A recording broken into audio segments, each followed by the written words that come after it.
এই বৃন্দাবনে তখন এক ষড় গোস্বামীর মধ্যে এক গোস্বামী বাস করতেন, তার নাম গোপাল ভট্ট গোস্বামী। জয়রূপ সনাতন ভট্ট রঘুনাথ শ্রীজীব, তারপর কি গোপাল ভট্ট, ওই যে গোপাল ভট্ট, উনি তখন এই বৃন্দাবনে থাকতেন। যেদিন শ্রীনিবাস বৃন্দাবনে ঢুকবেন তার আগের দিন মহাপ্রভু রাত্রির বেলায় গোপাল ভট্টকে দর্শন দিয়েছেন স্বপ্নের মধ্যে।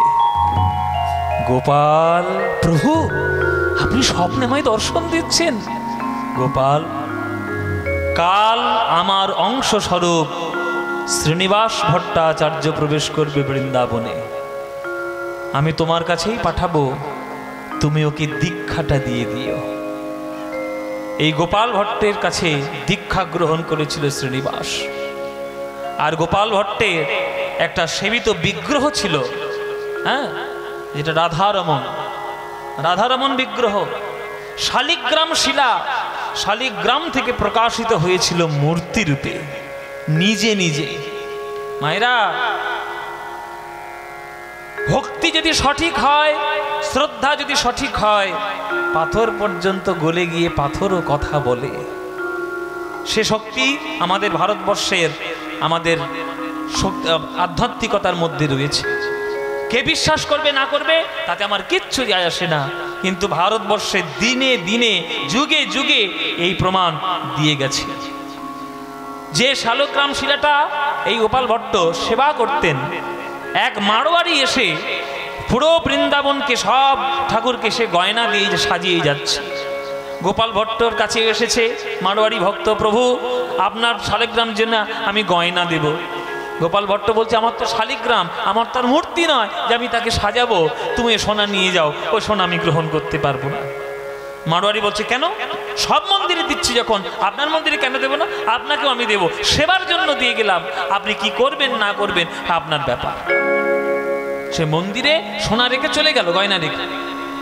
সারা রাত ধরে কেঁদেছে গোপাল ভট্ট এই শালিগ্রামের কাছে, প্রভু সারা বৃন্দাবন তোমায় গয়না দিয়ে সাজাতে পারে, কিন্তু তুমি আমার কাছে শালিগ্রাম রূপ, আমি কি করে তোমায় সাজাবো?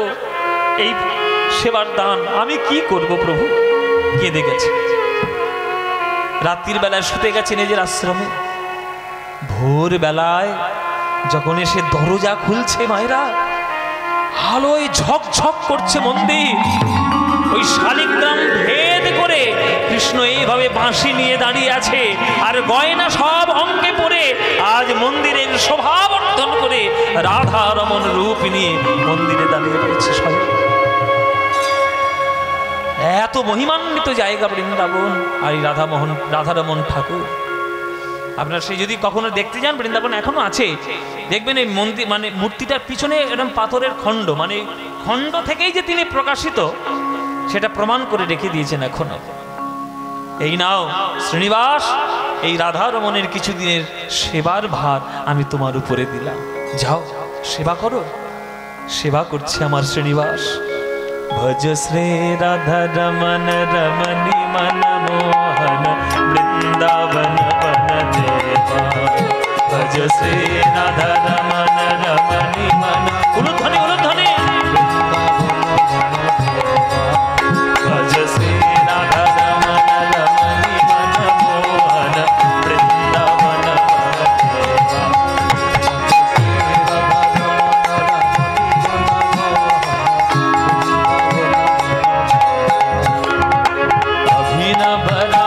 रसिक वर नागर नागरी गण कृत सेवा, अभिनव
গোবিন্দ দাস হৃদয় মণি মন্দির ভজ গোবিন্দ দাস হৃদয় মণি মন্দিরে গোবিন্দ দাস হৃদয় মণি মন্দিরে অবিচল মূরতি ত্রিভুজা ভজ শ্রী রাধা রমণ রমণি মন মোহন বৃন্দাবন বন দেবা ভজ শ্রী রাধা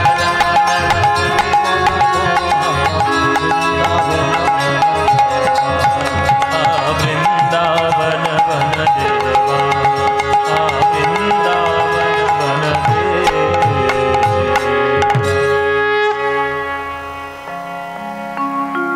জীব গোস্বামীর শরণাপন্ন হয়েছেন শ্রীনিবাস। জীব গোস্বামী প্রভুপাদ কি, জীব গোস্বামী প্রভুপাদ কি, জীব গোস্বামী প্রভুপাদ কি। বাহ, কি সুন্দর তোমায় দেখতে গো, একদম আমার গৌরহরির মতো। কি নাম তোমার বাবা? আগে আমার নাম শ্রীনিবাস ভট্টাচার্য। শ্রীনিবাস ভট্টাচার্য, বাহ। এসো, আমি তোমাকে ভাগবত পাঠ শেখাবো। ভাগবত পাঠ যদি কেউ শিখতে পারে তাহলে ভজন তার মধ্যে পরিপূর্ণ প্রাপ্তি হয়। গুরুদেব, আমি কি সেবা করব? কেহ বহু অঙ্গ সাধে, কেহ সাধে এক অঙ্গ, সাধিতে সাধিতে ওঠে প্রেমের তরঙ্গ। শ্রীমদ্ ভাগবত পাঠ করো শ্রীনিবাস। যদি মনে দিয়ে ভাগবত পাঠ করতে পারো, হৃদয়ের মধ্যে ভগবানের রূপ তুমি হৃদয়ঙ্গম করতে পারবে। মায়েরা, জীব গোস্বামীর কাছে শ্রীমদ্ ভাগবত পাঠ শিখলেন আমার এই শ্রীনিবাস। অল্প কয়েক দিনের মধ্যেই এত সুন্দর তার প্রাঞ্জল ব্যাখ্যা আর এত সুন্দর গভীর ভাব সে বিশ্লেষণ করতে শুরু করলো, জীব গোস্বামী পর্যন্ত কেঁদে আকুল হয়ে উঠল। কি দর্শন শিখেছো শ্রীনিবাস, এ তো আমিও কখনো ভাবনা চিন্তা করিনি। আমার ঊর্ধ্বে গিয়ে তুমি সেই ভাগবতের ব্যাখ্যা করেছো। তোমাকে তো ভট্টাচার্য বলা যাবে না, তুমি আর ভট্টাচার্য নও শ্রীনিবাস। এই বৃন্দাবনে আজ থেকে আমি তোমায় নামকরণ করলাম। এতদিন ছিলে শ্রীনিবাস ভট্টাচার্য, ওই ভ আর দরকার হবে না। আজ থেকে তুমি শ্রীনিবাস আচার্য প্রভু। আচার্য প্রভু রূপে তুমি আজকের প্রতিষ্ঠিত হলে বৈষ্ণব জগতে। সেই থেকে বৈষ্ণব জগতে আচার্য প্রভুকে বললে সবাই এক বাক্যে বলবে শ্রীনিবাস আচার্য। বৃন্দাবনের কার্য সমাধা করলেন। তখন দেখা হলো নরোত্তমের সঙ্গে। নরোত্তম দাস ঠাকুরের লীলা আপনারা শুনেছেন, নরোত্তম দাস ঠাকুরের লীলা। তখনই দেখালো শ্যামানন্দের সঙ্গে, শ্যামানন্দের লীলা, সেটাও আপনারা শুনেছেন। এই নরোত্তম দাস ঠাকুর, এই শ্যামানন্দ দাস, এই আমাদের শ্রীনিবাস আচার্য, এইসব লীলা আপনারা সব যারা যারা শুনেছেন জেনে রাখবেন। এসব লীলা একজন মাত্র কীর্তন জগতে তৈরি করেছেন, সে হচ্ছে আমার গুরুদেব সুমন ভট্টাচার্য। নইলে আমরা সব লীলাগুলো জানতেই পারতাম না, কেউ জানতে পারতাম না। পড়াশোনা তো করি না আমরা। উনি যা পড়াশোনা করেন, ওনার যা শিক্ষার স্তর, জ্ঞানের যা স্তর, এইসব নরোত্তম দাস ঠাকুরের লীলা, শ্রীনিবাস আচার্যের লীলা, রামচন্দ্র কবিরাজ, এদিকে বিল্লমঙ্গল, এদিকে শ্যামানন্দ, রঘুনন্দন, হরিদাস, জয়দেব, কি নেই তার ভান্ডার। এই যে নরোত্তমের সঙ্গে দেখা এবং শ্যামানন্দ এবং শ্রীনিবাস, তিন বন্ধু, তারা হরিনাম প্রচার করবেন, কীর্তন সৃষ্টি করবেন, তাই ফিরে এলো আমাদের বাংলাতে। কেননা নরোত্তম দাস ঠাকুর ছিল গরানহাটি ঘরানার প্রতিষ্ঠাতা, আর শ্রীনিবাস আচার্য হচ্ছেন মনোহর শাহী ঘরানার প্রতিষ্ঠাতা। এই গরান শাহী ঘরানা, মনোহর শাহী ঘরানা, এগুলো হচ্ছে কীর্তনের ঘর, এগুলো কীর্তনের জাত। যারা কীর্তন নিয়ে পড়াশোনা করবে তাদের এই কীর্তন জানতে হবে। গরানহাটি ঘরানার গান কেমন, মনোহর শাহী ঘরানার গান কেমন, না শিখলে কীর্তনীয় হওয়া যাবে না, কীর্তন গায়ক হওয়া যাবে না। ফিরে এলেন তারা বাংলাতে। বৃন্দাবনে এক অঘটন ঘটতে শুরু করলো। উত্তর ভারত অঘটন ঘটতে শুরু করলো। কি? তখনকার দিনে দিল্লির মসনদে বসে আছে মুসলমান নবাবরা। সব নবাব না হলেও, মুখের সামনে তারা না বললেও, ভেতরে ভেতরে তাদের সিদ্ধান্তই থাকতো যে সবাইকে আজ মুসলমান ধর্মে তাদের কনভার্ট করাতে হবে। তাই হিন্দু শাস্ত্র পড়াও, হিন্দু মন্দির ভাঙো, এই ছিল তাদের লক্ষ্য। আপনারা জানেন, হয়তো ইতিহাস পড়েছেন, খিলজি বলে একজন ছিল, সে আজকে নালন্দা বিশ্ববিদ্যালয়ের সমস্ত বেদ পুঁথি পুরাণ সব পুড়িয়েছে, আমাদের সর্বনাশ করেছে। 6 মাস ধরে সৈন্যদের রসদের খাদ্য যোগানের জন্য পুঁথির পাতা পুড়িয়ে পুড়িয়ে রান্না করেছে। 6 মাস বই পুড়েছে শুধু নালন্দা বিশ্ববিদ্যালয়। তাহলে ভেবে দেখুন একবার যে কত সংখ্যক গ্রন্থ নালন্দা বিশ্ববিদ্যালয়ে ছিল। সর্বনাশ ভারতে হয়েছে, কি করা যাবে, কালের গতিতে হয়েছে। আর আমরাও হতে দিয়েছি, কারণ আমরা নিজেরাই হলাম স্বার্থপর, তাই আমরা হতে দিয়েছি। তাই বৃন্দাবনের বাবাজিরা ভয় পেয়ে গেলেন, কেননা ষড়গোস্বামী যে পুঁথি, যে সাধনা, যে শাস্ত্র তারা রচনা করেছেন, কোনো নবাব যদি সেগুলো সে পুড়িয়ে দেয়, সর্বনাশ করে দেয়, তাহলে বাংলা সাহিত্যের কত বড় ক্ষতি হবে। তাই তার একটা গরুর গাড়িতে করে পাঠিয়ে দিলেন বাংলায়, কেননা মহাপ্রভুর জন্য তখন বাংলা হরিনামের বন্যায় ভেসে যাচ্ছে। এই বাংলাতে সে গ্রন্থ এনে সে গ্রন্থের অমর্যাদা হবে না। একটা গোটা গরুর গাড়ি ভর্তি করে বাক্সবন্দি করে পাঠিয়ে দিয়েছি বৃন্দাবন থেকে বাংলায়। আর বৃন্দাবন থেকে বাংলায় আসছে, মাঝখানে পড়েছে একটা জায়গা, সেই জায়গাটার নাম হচ্ছে বন বিষ্ণুপুর, যেটা বর্তমান বাঁকুড়া জেলায়। বন বিষ্ণুপুর পশ্চিমবঙ্গের ম্যাপ দেখবেন, বাঁকুড়া জেলাটি উড়িষ্যা, বিহার আর বাংলা 3টে রাজ্যের বর্ডার জেলা বাঁকুড়া জেলা। সেই জেলার রাজা যিনি ছিলেন তার নাম বীর হাম্বির। ও মায়েরা, কি নাম বললাম বাবা, বলতে গেলেই বুক কেঁপে উঠবে। বীর হাম্বির। দিনের বেলায় যখন তিনি সিংহাসনে বসেন, তিনি হলেন সুশাসক, আর সন্ধেবেলা হয়ে গেলেই অমনি ডাকাতের সর্দার। বিরাট বড় ডাকাত বাবা, যার কাছ থেকে যা পাবে সব ছিনিয়ে নিয়ে আসবে। গরিব থেকে কেড়ে কেড়ে নয়, বড়লোক চোর ডাকাতদের থেকে, মানে তিনি ডাকাতেরও ডাকাত। কেন? এর কারণ আছে, কারণটা জানতে হবে। শুধু শুধু বদনাম দিলে তো হবে না। বাঁকুড়া জেলাটা যেহেতু বাংলা, বিহার, উড়িষ্যা বর্ডার এরিয়া, আর সীমানা এরিয়া মানে বর্ডার এরিয়া মানে আপনারা সবাই জানেন, বর্ডারে এপার থেকে ওই পারে চোরা চালান হয়, ইধার কা মাল উধার, উধার কা মাল ইধার, তাই না? এই যে চোরা চালান হয়, এই চোরা চালানগুলোকে ডাকাতি করে নিয়ে আসতো এই বীর হাম্বির, নিজের কোষাগারে ভর্তি করত। সেই বীর হাম্বিরের গুরুদেব রাজ জ্যোতিষী হাত থেকে বলেছেন, মহারাজ একদিন আপনার রাজ্যের পশ্চিম প্রান্ত থেকে অমূল্য সম্পত্তি আপনি পাবেন, গরুর গাড়ি ভর্তি করে আসবে। যেই সন্ধান পেয়েছেন, আভাস পেয়েছেন, বীর হাম্বির তার যত লাঠিয়াল ছিল, ডাকাতের সর্দার গুলো ছিল, সবাইকে ডেকেছে, এই কালু,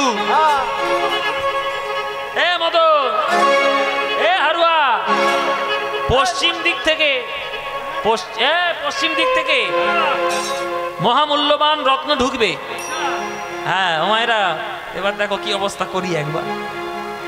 পশ্চিম দিক থেকে ঢুকবে রত্ন, হ্যাঁ, গরুর গাড়ি ভর্তি করে।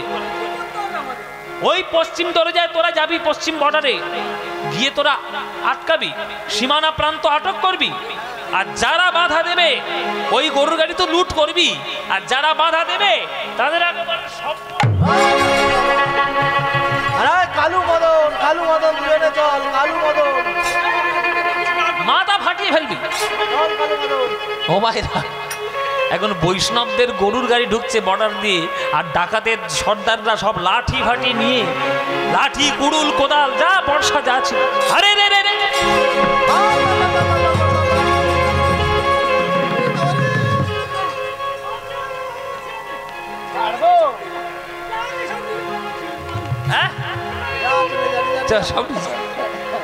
পুরো গরুর গাড়িটা ডাকাতি করে বাড়ি নিয়ে এসছে।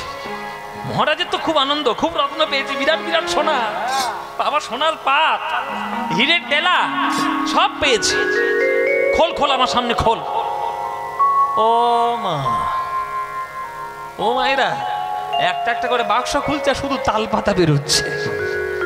হ্যাঁ সব না রে, তোরা কি ডাকাতি করতে কি করলি? এই শুধু তো তাল পাতা বেরোচ্ছে। বলে আর একটা বাক্স দেখো, ও মাসে আর একটা বাক্স খুলে থেকে শুধু ভুর্জি পত্র বেরোচ্ছে।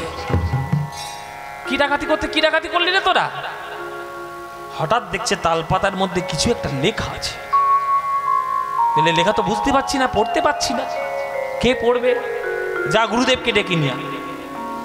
ওই বন বিষ্ণুপুরের যিনি গুরুদেব ছিলেন তার নাম হচ্ছে শ্রী ব্যাস চক্রবর্তী, নামটা হচ্ছে ব্যাস চক্রবর্তী। তিনি এসে ওই পুঁথিগুলোকে ধর্ষণ করে আর থরথর করে কাঁপছে। সর্বনাশ! মহারাজ, আপনি কি পেয়েছেন? আপনি জানেন আপনি কি পেয়েছেন? আপনি ভেবেছেন মূল্যবান রত্ন মানে শুধু হিরে মণি মুক্ত সোনা? এই যে বৈষ্ণবদের সাধনার ধন আপনি পেয়েছেন, এ কারোর ভাগ্যে জোটে না, আপনার ভাগ্যে এসছে। যথাযোগ্য স্থানে এগুলোকে প্রদান করুন, তবে সম্মান দেওয়া হবে। সারা রাজ্য ঢেড়া পিটিয়ে দিল। বীর হাম্বির রাজা, আমাকে ভাগবতের শ্লোক শুনিয়ে যে মন গলাতে পারবে, আমি সকল এই গ্রন্থ ভাণ্ডার আমি তাকে উপহার স্বরূপে দিয়ে দেব। চারিদিকে ঢাড়া পিটিয়ে দিয়েছে। বর্ধমানেও ঢাড়া এসছে, কেননা তখন শ্রীনিবাস বাস করতেন জাজিক গ্রাম, কাটোয়ার পাশে জাজিক গ্রাম বলে একটা গ্রাম আছে। সেই গ্রামে ছিল শ্রীনিবাসের মামার বাড়ি। সেই মামার বাড়িতে তখন সে থাকতো। তখন বিয়েও হয়ে গেছে তার। তার স্ত্রীর নাম ছিল গৌরাঙ্গ প্রিয়া দেবী। হ্যাঁ, সেই শ্রীনিবাসের কানে যখন সেই কথা উঠল, ছুটে চলল বিষ্ণুপুরে বীর হাম্বীরের মহারাজের কাছে। মহারাজ হাজির হয়েছে না যেমন বিষ্ণুপুরে হাজির হয়েছে। বলুন মহারাজ, আপনি কে? আমার নাম শ্রীনিবাস আচার্য। কোথায় বাড়ি আপনার? আগে আমি থাকি জাজিক গ্রাম। আপনি আমার মন গলাতে পারবেন? বলে, মন গলানো তো আমার কার্য নয়। গোবিন্দের মুখনিসৃত বাণী, সাধকদের কলমের দাগ, সে কি আমার মুখে মানায়? গোবিন্দ যদি কৃপা করে তবেই আপনার মনের মধ্যে ভক্তি প্রেমের উদয় হবে, তার আগে তো হবে না। তবে আমি চেষ্টা করতে পারি আপনাকে ভাগবত শোনানো। মায়েরা শুরু করলো ভাগবত পাঠ। সবাই হাত জোড় করে বসুন, সবাই উলুধ্বনি দেবেন জোরে জোরে। শ্রীমদ ভাগবত পাঠ শুরু হলো রাজসভার মধ্যে। বৃন্দাবন সখী ভূবিতনোতি কীর্তি यद देवकी सुत पदाम्बुजलब्ध लक्ष्मी गोविंद वीर्णवनमात्त मयूर नृत्यं पृक्षादि सान्य परतान्य समस्त सात्वं बरहापीर्णं नटबलवापो कर्णयो कर्णिकारं बिभ्रदवास वरदकपीशं वैजयन्तीं च मालं रन्ध्राणवेन नधरसूधया पूरयन् गोपवृन्दे वृन्दारण्यं स्वपदरमणं प्राविशति गीतकीर्तिः तुण्डे दाणविनिरते वितुनति तुण्डावलिलब्धये कर्णक्रोडकडम्बिनि घटेति कर्णार्भुजस्पृहामि चेतप्राङ्गणसङ्गिनि विजयति सर्वेन्द्रियाणां कृति नः चारिजनितकियद्वैमृति कृष्णेति वर्णद्वयि हे कृष्ण करुणा सिन्धु दीनबन्धो नमोऽस्तुते गोपेशो गोपीकाकण्ठ राधाकान्त नमःस्तुते तप्त काञ्चन गौराङ्गी राधे वृन्दावनेश्वरी विश्वभानुसुते देवी तन्नमामि हरे।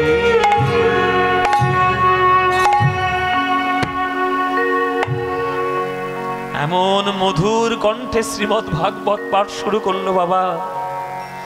ওই সিংহাসনে আর বসে থাকতে পারলো না বীর হাম্বীর। আছাড় পাছাড় ছুটে এসে ওই শ্রীনিবাসের চরণে আছাড় খেয়ে পড়েছে।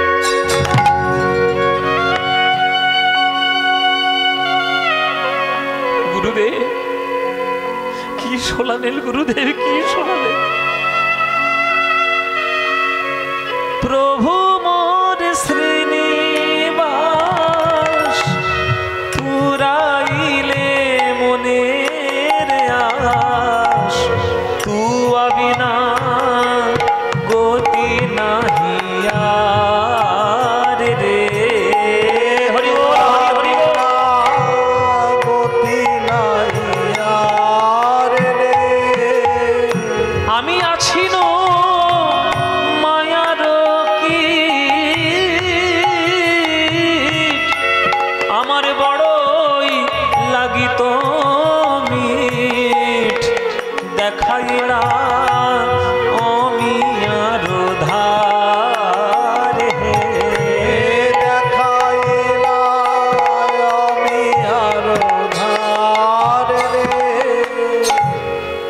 মায়েরা, একটা গোবরে পোকা আর একটা মৌমাছি, দুজনের মধ্যে বন্ধুত্ব হয়েছে। মৌমাছি গোবরে পোকাকে জিজ্ঞেস করছে, তুই কি খাস ভাই? গোবরে পোকা বলছে, আমি গোবর খাই। তখন মৌমাছি হেহি করে হাসছে, খাস তুই বিষ্ঠা, আবার বুক ফুলিয়ে বলছিস গোবর খাই? ওরে তুই যেটা খাস সেটা জগতের নিকৃষ্ট বস্তু, সেটা বিষ্ঠা। তখন গোবরে পোকা বলছে, মৌমাছি তুই কি খাস? বলে, আমি জগতের সব থেকে শ্রেষ্ঠ জিনিস খাই, আমি পান করি, আমি মধু পান করি। জগতের সর্বশ্রেষ্ঠ সৌন্দর্য ফুলের মধ্যে রয়েছে, আর সেই ফুলের মাঝখানে থাকে পরাগ, আর সেই পরাগের মধ্যে থাকে মধুর সুধারস। তখন গোবরে পোকা বলছে, ভাই মৌমাছি আমাকে একটু খাওয়াতে পারবি মধু? কোন মৌমাছি যদি ভাগ্য করে কোনো গোবরে পোকার মুখে একবার মধু তুলে দেয়, আর কি তার গোবরের স্বাদ কখনো ভালো লাগে? এখানে গোবরে পোকা কারা বাবা? গোবরে পোকা হলাম আমরা। সংসারের বিষ্ঠা ভক্ষণ করে মনে মনে ভাবছি খুব বোধহয় সুখে আছি, কিন্তু সুখে তো নাই, জগতের সর্বনিকৃষ্ট বস্তু পান করছি, ভক্ষণ করছি। কিন্তু মৌমাছি যদি আমাদের জীবনে আসে, মৌমাছিকে গুরুরূপী, সৎ গুরুরূপী মৌমাছি যদি আমাদের জীবনে আসে, আর তার মুখ নিঃসৃত কৃষ্ণ প্রেমামৃত মধু যদি একবার বদনে ভরে প্রাণ করিয়ে দিতে পারে, তাহলে জীবন ধন্য হয়ে যাবে। বীর হাম্বির বলছে, ওগো গুরুদেব, আপনি হলেন মৌমাছি আর আমি হলাম গোবরের পোকা। আছি নু মায়ার কীট, আমার বড়ই লাগিত মিঠ, দেখাইলা অমিয়ার ধার হে, দেখাইলা অমিয়ার ধার হে। জীবের নিস্তার লাগি নন্দ সুত হরি, জীবের নিস্তার লাগি নন্দ সুত হরি, জীবের নিস্তার লাগি নন্দ সুত হরি, জীবের নিস্তার লাগি নন্দ সুত হরি। ভুবনে প্রকাশ হন গুরু রূপ ধরি, হরি ভুবনে প্রকাশ হন গুরু রূপ ধরি। মহিমায় গুরু কৃষ্ণ এক করি জানো, মহিমায় গুরু কৃষ্ণ এক করি জানো। গুরু বাক্য হৃদয় সদা সত্য করি মানো, গুরু বাক্য হৃদয়ে সদাই সত্য করি মানো। গুরু রূপে ভগবান, গুরু রূপে ভগবান, শিষ্যের করে পরিত্রাণ, গুরু রূপে ভগবান। করে পরিত্রাণ, গুরু রূপে ভগবান। গুরু নিন্দুকের মুখ কভু না দেখিবে, গুরু নিন্দুকের মুখ প্রভু না দেখিবে। ওই যথা হয় গুরু নিন্দা সেথা না জাগিবে, যত হয় গুরু নিন্দা সেটা না যাইবে। গুরু রূপে ভগবান, গুরু রূপে ভগবান, ওই শিষ্যের করে পরিত্রাণ, গুরু রূপে ভগবান। শিষ্যের করে পরিত্রাণ, গুরু রূপে ভগবান। শিষ্যের করে পরিত্রাণ, গুরু রূপে ভগবান। সেই বীর হাম্বির রাজা আজ শ্রীনিবাস আচার্যের কাছ থেকে দীক্ষা নিয়ে নিলেন। সারা বাংলার মধ্যে তার কীর্তি যশ প্রকাশ হয়ে পড়ল। আচার্য প্রভু রূপে তিনি লীলা করলেন, হাজার হাজার শিষ্য করলেন, মনোহর শাহী ঘরানার কীর্তন প্রতিষ্ঠা করলেন। আর প্রাণের শিষ্য নরোত্তম আর রামচন্দ্রকে নিয়ে ওই জাজিগ্রামে তিনি লীলা তৈরি করতে শুরু করলেন। জয় নিতাই। সেই শ্রীনিবাস আচার্য একবার ধ্যানের মধ্যে বসে আছে, 7 দিন পেরিয়ে গেছে, ধ্যান তার ভাঙে না। 7 দিন পেরিয়েছে, ধ্যান তার ভাঙে না। ওনার স্ত্রী গৌরাঙ্গ প্রিয়া দেবী শিষ্যদের কাছে এসে কাঁদতে শুরু করেছে, তোরা কিছু একটা কর, তোর বাবার বোধহয় কিছু একটা হয়ে গেছে, 7 দিন ধরে তার ধ্যান ভাঙছে না। তখন রামচন্দ্র কবিরাজ বলে তার একটা প্রিয় শিষ্য ছিল। রামচন্দ্র সে বলছে, মা তোমার কোনো চিন্তা নেই, আমি দেখছি আমার গুরু কোথায় আছে। যেখানে বসে ধ্যান করছে শ্রীনিবাস, তার ঠিক পাশেই বসে গেল রামচন্দ্র। ধ্যানের মধ্যে প্রবেশ করলেন রামচন্দ্র। গুরুদেব কোথায়? দেখছেন গুরুদেব যমুনার পাড়ে বসে রয়েছেন বৃন্দাবনে, মানে ধ্যানের মধ্যে। আপনারা এসবগুলোকে হয়তো অলৌকিক অবাস্তব বলতে পারেন, কিন্তু এগুলো সব সায়েন্টিফিক ব্যাপার। কেউ যদি সাধনার মাধ্যমে সময়কে কন্ট্রোল করে নিতে পারে, যদি সে সময়ের অধীন হয়ে নিতে পারে, সময় তার যদি অধীন হয়, তাহলে সেই বর্তমান, ভবিষ্যৎ, অতীত সব জায়গায় সে বিচরণ করতে পারে। আর ধ্যানের মধ্যে এগুলো দেখা সম্ভব, ধ্যানের মধ্যে দর্শন করা যায়। এগুলো সাধারণ মানুষের জিনিসই নয়। তাই রামচন্দ্র বসে দেখছি বৃন্দাবনে বসে আছে গুরুদেব। রামচন্দ্র ধ্যানের মধ্যে বৃন্দাবনে গেছে। গুরুদেব, 7 দিন ধরে আপনার পার্থিব শরীর আপনি ফেরেননি, সবাই কান্নাকাটি করছে, কি করছেন আপনি? তখন বলছে, ওরে রামচন্দ্র, বৃন্দাবনে আমি রাধা গোবিন্দের সেবা করতে এসেছিলাম। রাধা গোবিন্দ জলকেলি করেছেন, আর নাকের বেসর রাধারানী হারিয়ে ফেলেছেন যমুনার জলে। সেই যমুনার জল থেকে আমি এখনো পর্যন্ত নাকের বেসর উদ্ধারই করতে পারিনি। যতক্ষণ না উদ্ধার করছে, আমি কি করে শরীরের মধ্যে ফিরে যাব? তাই আমি বসে আছি এইখানে যমুনায়। রামচন্দ্র বলছে, গুরুদেব, আমি একবার চেষ্টা করে দেখব আমি পাই কিনা। তুই দেখবি? আচ্ছা, চেষ্টা করে দেখ। রামচন্দ্র ডুব দিল আজ যমুনার জলে। রাধা রানীর নাম নিতে নিতে যেই যমুনার জলে ডুব দিল, কিছুক্ষণের মধ্যেই ওই রামচন্দ্র নাকের বেসর নিয়ে হাজির হলো গুরুদেবের কাছে। এই নিন গুরুদেব, রাধা রানীর নাকের বেসর। সর্বনাশ! রামচন্দ্র, আমার শিষ্য হয়ে তুই এই কার্য পারলি? আমি 1 সপ্তাহ ধরে পারলাম না রাধা রানীর নাকের বেসর খুঁজতে, তুই আমার শিষ্য হয়ে পেরে গেলি? হায় হায় হায়, আমার বুকের মধ্যে জড়িয়ে ধরেছেন রামচন্দ্রকে। নাকের বেসরটা নিয়ে ললিতার হাতে দিল, ললিতা গিয়ে দিল রাধা রানীর হাতে। রাধা রানী বলছে, কিরে ললিতা, কিরে ললিতা, 1 সপ্তাহ ধরে পাওয়া গেল না, আজকের হঠাৎ করে কে খুঁজে পেল? ললিতা বলছে, ওই যে শ্রীনিবাস, যে কাঁদছে যমুনার তীরে, ওর একটা শিষ্য এসেছে আজ, রামচন্দ্র কবিরাজ বলে, ওই তোর নাকের বেসর খুঁজে দিয়েছে। তাই নাকি? বাহ বাহ বাহ, এতই সেবায় তার পরিপূর্ণতা। যা ললিতা, আমার আশীর্বাদ তাকে দিয়ে আয়। কি দেব রাধে, তোর আশীর্বাদ? এই নে, আমার চিবানো পান নিয়ে যা, আমার চিবানো পান দিবি। রাধা রানীর মুখের চিবানো তাম্বুল পান হাতে দিল ললিতার, ললিতা হাতে দিল শ্রীনিবাসের। শ্রীনিবাস রামচন্দ্রকে বলছে, এই নে রাধারানীর প্রসাদ তুই পেয়েছিস। রামচন্দ্র বলছে, ওটা আমি গ্রহণ করব না গুরুদেব। কেন? বলে, আমি যা করেছি, যা পেয়েছি, সবই তো আপনার দয়ায় পেয়েছি। আপনি যদি ওই পান গ্রহণ না করেন, ওই পান গ্রহণ করার ক্ষমতা, অধিকার আমার নেই। এই হচ্ছে নিষ্ঠা। ভারতবর্ষের শিক্ষায় এই নিষ্ঠা আছে। গুরুর উপর গুরুগিরি, ঘোড়া ডিঙিয়ে ঘাস খাওয়া প্রকৃত বৈষ্ণবদের কাজ নয়। আজ রামচন্দ্র গুরুদেবকে অর্পণ করলেন, তাই সেই পানের ভাগ অর্ধেক রামচন্দ্র গ্রহণ করলেন, আর অর্ধেক শ্রীনিবাস গ্রহণ করলেন। যেই মুখের মধ্যে পান দিয়েছে, 1 সপ্তাহ পরে শ্রীনিবাসের ধ্যান ভেঙে গেল। আজ ফিরে এলেন এই জাজিগ্রামে, তার ধ্যান ফিরে। আর ধ্যান ফিরে কি দেখছে জানেন মায়েরা?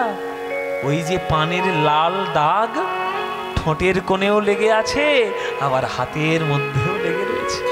শুধু নিজের নয়, শিষ্যটারও লেগে আছে, মানে রামচন্দ্রেরও লেগে আছে। দুজনের মুখের পানের ওই লাল দাগ দেখে গুরু আর শিষ্য রাধা রাধা বলে কাঁদতে কাঁদতে দুজনকেই জড়িয়ে ধরল। আজ দুজনাই কাঁদিছে,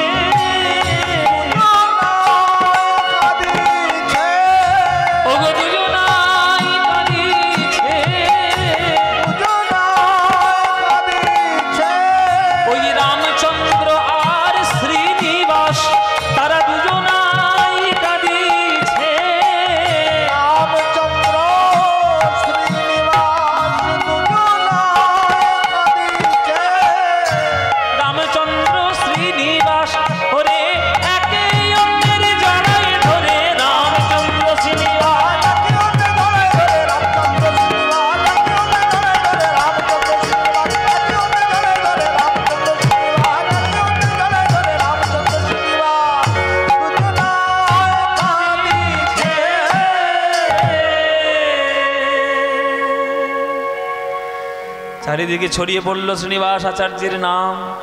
যাজিক গ্রাম থেকে তার এক একজন এক এক ভক্ত এক এক দিক শিখরে চলে গেলেন। সেই যাজিক গ্রামে তিনি সমাধিস্থ হয়েছিলেন। জয় নিতাই। আমাকে নয় বাবা, যা দেওয়ার সব ওই কর্তৃপক্ষের আঁচলে গিয়ে দিন। হ্যাঁ,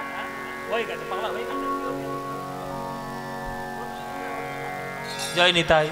আপনারা সেই যাজিক গ্রামে তমাল বৃক্ষের তলায় এখনো পর্যন্ত শ্রীনিবাস আচার্যের সমাধি রয়েছে।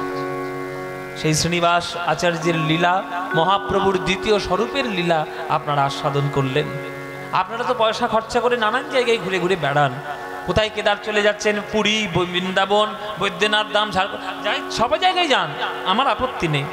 কিন্তু বাংলার মধ্যে যেসব তীর্থক্ষেত্রগুলো রয়েছে প্রাণ ভরে সেগুলো একবার দর্শন করে আসবেন।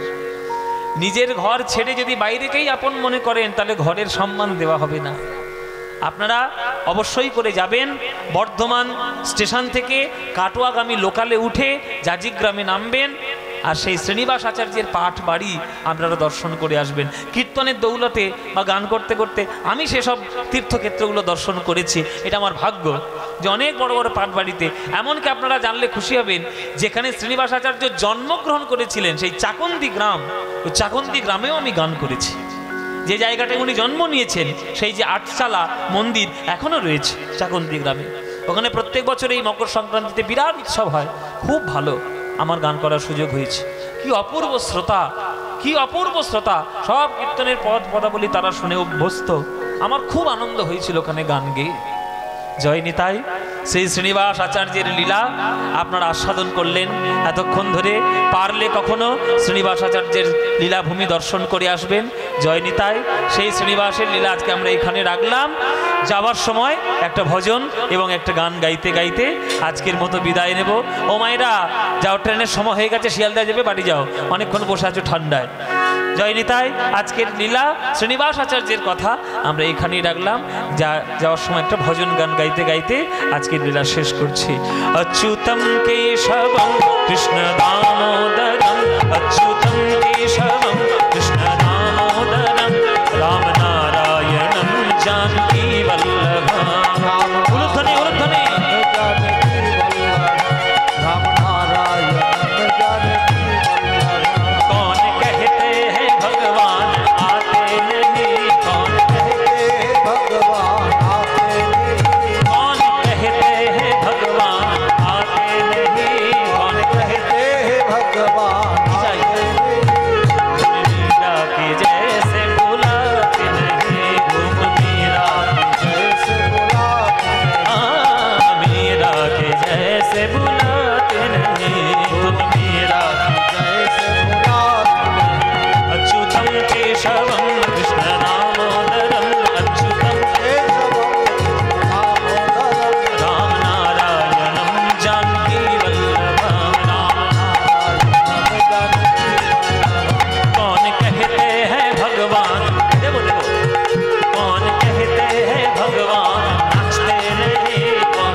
কর্তৃপক্ষের তরফ থেকে আপনাদের সবার জন্য প্রসাদ আছে।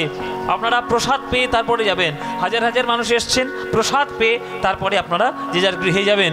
প্রেমানন্দে মেতে হরি বলো, হরি নামের বন্যা যে